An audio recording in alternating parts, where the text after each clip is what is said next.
दोस्तों, गेहूं की कटाई का समय चल रहा है। काफी किसान अपने खेतों पर कटाई करने के लिए जाते हैं और एक किसान अपने खेतों पर जाता है और उसको वहां पर एक लाश मिलती है, एक व्यक्ति की लाश मिलती है। और जब परिवार वालों को सूचना दी जाती है तो सब परेशान हो जाते हैं, सब हैरान हो जाते हैं।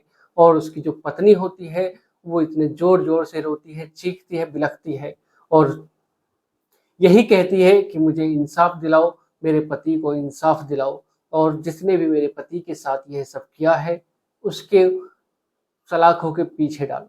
तो दोस्तों, जब पुलिस अपनी शनाख्त करती है, अपनी कार्रवाई करती है, अपनी जांच पड़ताल करती है और जब उस हत्या का खुलासा होता है तो सबके पैरों के तले से जमीन खिसक जाती है। सब सोचने और समझने के लिए मजबूर हो जाते हैं कि आखिर ऐसा कोई कैसे कर सकता है। तो दोस्तों, जानते हैं आज की इस कहानी के माध्यम से पूरी घटना को शुरू से। अगर आप मेरे चैनल पर पहली बार हैं, चैनल को सब्सक्राइब करें, वीडियो को लाइक करें, शेयर करें, कमेंट करें और बेल आइकन जरूर दबाएं, जिससे कि मेरे आने वाली हर एक वीडियो आप तक पहुंच सके और आप क्राइम से रूबरू हो सके। तो दोस्तों, चलते हैं, जानते हैं पूरी घटना को शुरू से। नमस्कार दोस्तों, मेरा नाम अनुज। मैं आज आपके लिए जो एक कहानी लेकर आया हूँ यह है उत्तर प्रदेश का जिला है रायबरेली और रायबरेली का ही एक थाना लगता है शिवगढ़। दोस्तों, 7 अप्रैल 2025 का वाक्य होता है सुबह 5 बजे के करीब।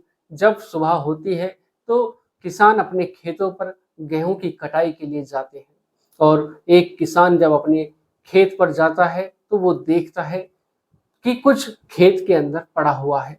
और जब वो उसके पास पहुंचता है तो देखता है उसके पैरों के तले से जमीन खिसक जाती है।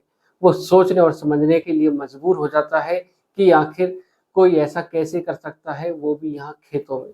दोस्तों, जब वो चिल्लाता है, चीखता है तो आसपास के जो किसान होते हैं वो भी उसके पास पहुंच जाते हैं और उस खेत से 200 मीटर की दूरी पर ही गांव था और गांव के भी लोग उसकी आवाज सुनकर वहां पर पहुंच जाते हैं। और जब देखा जाता है तो सबके पैरों के तले से जमीन खिसक जाती है, सब चीखने लगते हैं और पुलिस को सूचना दी जाती है।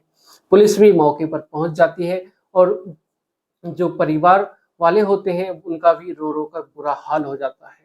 और जो उसकी पत्नी होती है जिसका नाम रूबी होता है, और रूबी अपने पति को इस हालत में देखकर वो भी बेहोश हो जाती है, चीखने लगती है, चिल्लाने लगती है और रोने लगती है। दोस्तों, जब रूबी अपने पति को इस हालत में देखती है तो परेशान हो जाती है और परिवार वाले भी परेशान हो जाते हैं कि ये सब हुआ तो हुआ कैसे। दोस्तों, पुलिस अपनी कार्रवाई करना शुरू कर देती है, जांच पड़ताल में लग जाती है। खेतों में सिग्नल की कमी होने के कारण ज्यादा कुछ पता नहीं चलता है और फिर सबको पोस्टमार्टम के लिए भेज दिया जाता है। दोस्तों, पुलिस अपनी कार्रवाई में जुटी हुई थी और तभी एक बच्चा एक अपनी माँ से कहता है कि माँ, मैंने बुआ को खेतों की तरफ जाते देखा था और बुआ के पीछे ही पीछे फूफा भी जा रहे थे। दोस्तों, जब यह सब सुनते हैं तो वो सबका इशारा पहुंचता है मेरठ में जो कांड हुआ था मुस्कान का। दोस्तों, तभी परिवार वाले और गांव वाले पुलिस पर दबाव बनाना शुरू कर देते हैं और कहते हैं कि तुम एक बार रूबी से भी जांच पड़ताल कर लो। और जब पुलिस यह सब सुनती है और सोचने लगती है कि जिसके पति की अभी हत्या हुई है उसके आंखों से आंसू अभी सूखे भी नहीं है, उस पर कोई शक कैसे कर सकता है, उसको उसके साथ पूछताछ कैसे की जा सकती है जबकि उसके तरफ कोई सबूत भी नहीं है। तो पुलिस पर दबाव बनता है, पुलिस रूबी से पूछताछ करना शुरू कर देती है और जब रूबी पूरी कहानी को बताती है तो सबके पैरों के तले से जमीन खिसक जाती है। सब सोचने और समझने के लिए मजबूर हो जाते हैं कि आखिर ऐसा कैसे हो सकता है। दोस्तों, जब रूबी बताती है पूरी घटना को कि अब से 10 साल पहले उसकी शादी हुई थी मनीष से और शादी के बाद उसको 3 बच्चे होते हैं।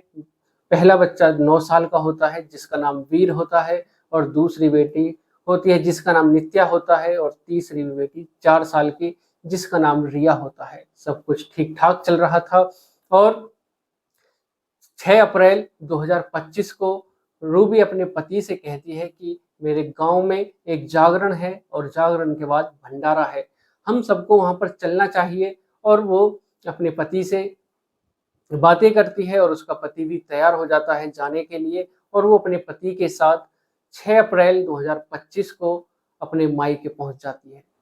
और जब वो वहां पर शाम के समय पहुंच जाती है तो उसी दिन वहां पर जागरण था, और रात को जब जागरण होना शुरू हो जाता है, सब गांव वाले उस जागरण में पहुंचते हैं। सब बहुत उत्साहित होते हैं जागरण में जाने के लिए, पूरा गांव जागरण में पहुंच जाता है।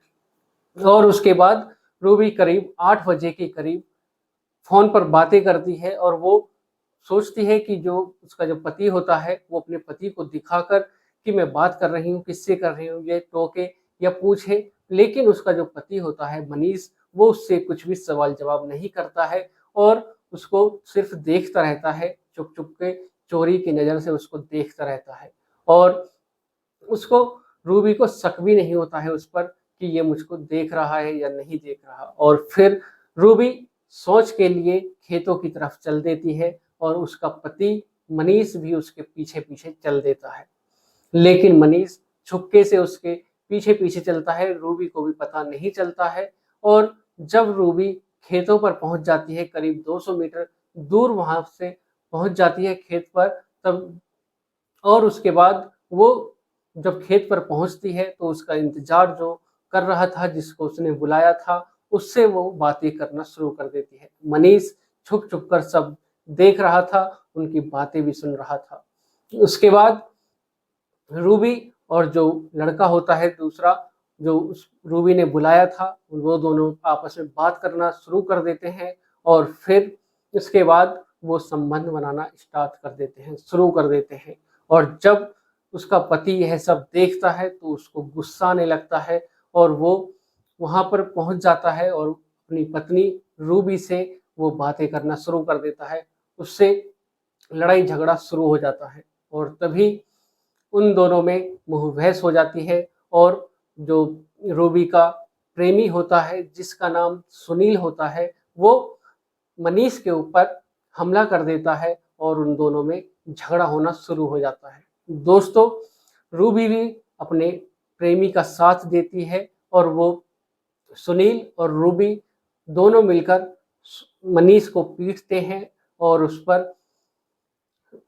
उसको पीटते हैं। और पीटने के बाद जब काफी समय हो जाता है तो सुनील एक पिस्टल निकालता है, और वो मनीष की छाती में 2 गोली दाग देता है। दोस्तों, जब सुनील मनीष की छाती में 2 गोली दाग देता है, और दागने के बाद सुनील भी वहां से भाग जाता है, और फिर रूबी भी वहां से पहुंच जाती है जागरण में। दोस्तों, जब मनीष चिल्ला रहा था, चीख रहा था, पुकार रहा था सबको, किसी को भी सुनाई नहीं देती है, क्योंकि वहां पर जागरण हो रहा था और जागरण का शोर हो रहा था, आवाज आ रही थी। और वो जब मनीष वहां चिल्ला रहा था तो किसी के कानों में भी मनीष की आवाज नहीं पहुंचती है। मनीष चिल्लाता रहता है, चीखता रहता है, शोर मचाता रहता है, और पुकारता रहता है कि मुझे बचाओ, लेकिन किसी को भी मनीष की आवाज नहीं पहुंचती है। 200 मीटर की दूरी पर ही गांव था, लेकिन किसी को भी मनीष की आवाज पहुंचती नहीं है। तभी रूबी और रूबी का आशिक सुनील दोनों मिलकर उसकी हत्या कर देते हैं, और वहां से भाग जाते हैं। जब रूबी पूरी कहानी को बताती है तो सबके पैरों के तले से जमीन खिसक जाती है। सब सोचने और समझने के लिए मजबूर हो जाते हैं कि आखिर कोई पत्नी ऐसा कैसे कर सकती है, वो भी अपने पति के साथ। तो दोस्तों, आज की जो एक कहानी है, इसको सुनाने का उद्देश्य किसी का दिल दुखाना नहीं, किसी को परेशान करना नहीं, बल्कि आपको जागरूक करना है, सचेत करना है, सावधान करना है।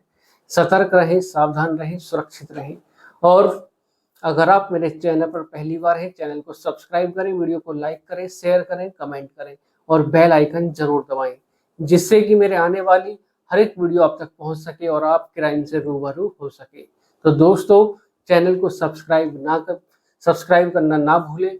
आपके सब्सक्राइब से मेरा हौसला बढ़ता है, और आपके लिए हर दिन हर रोज एक कहानी लेकर आता हूँ।